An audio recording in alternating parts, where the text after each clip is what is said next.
Erica McAfee, who is the founder of Sisters in Loss. You just saw her and her friends in that report there. Erica, thank you so much for being with us. It's such a staggering figure, isn't it? 40% more likely if you're a black woman to suffer a loss than a white woman.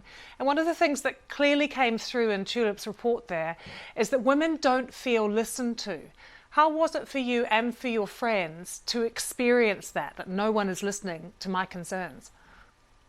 It was devastating. I think that we want to be listened to and taken seriously. You know, we are all college educated women who, have advanced degrees and still aren't being heard in our systems. We weren't respected, we weren't listened to, and our bodies weren't valued whenever we made any request or made any inkling of danger that was happening to us. So it made us feel even worse as we've gone through losses and multiple losses and recurrent losses. So I'm happy that we were able to share and express that in that manner, that we aren't being listened to and heard in these settings. And you put that down, Erica, to institutional racism in the healthcare system? Absolutely. Institutional and structural racism in the system, and the biases that a lot of Black birthing people as well as people of color face here specifically in America. Are there any other factors that you think come into play as well? Lots of other factors.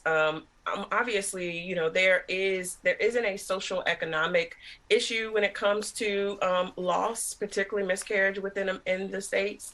But other factors do play a role, being overweight, exercise, diet, those things, stress, something that we call weathering here in the U.S., what has to do with how stress has rated through Black birthing people throughout the United States. So that plays a role in it as well on why a lot of Black women are facing more loss than our white counterparts. And I wondered, Erica, how it affected women's next pregnancy. So if they've had this complete loss of trust and faith in the system when they had their first loss, how do they then feel when they're pregnant again? A lot of women feel a lot of fear, a lot of frustration, a lot of worry, a lot of anxiety in their subsequent pregnancy. And what a lot of women end up doing is switching providers so that they can find someone that they can trust, that is actually going to listen to them, that's actually going to respect them when they come in with problems and actually have solutions to those problems and not, just wait them to the side. And the outcome could possibly be miscarriage for their baby or even death for them.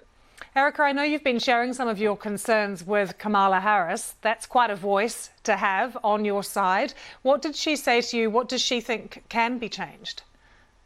One thing that I love about this current administration is that they're making progress when it comes to Black maternal health.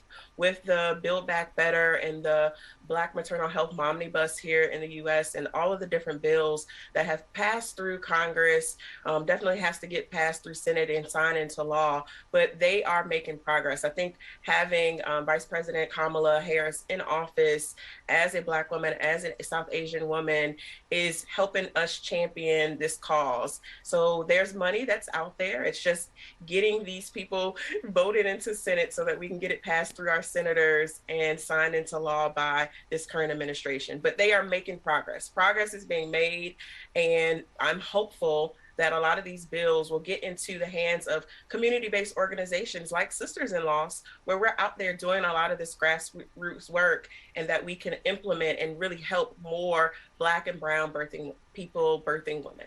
Erica, it's great to end this interview on such a positive note. Thank you so much for joining us. Thank you. Thank you. Bye.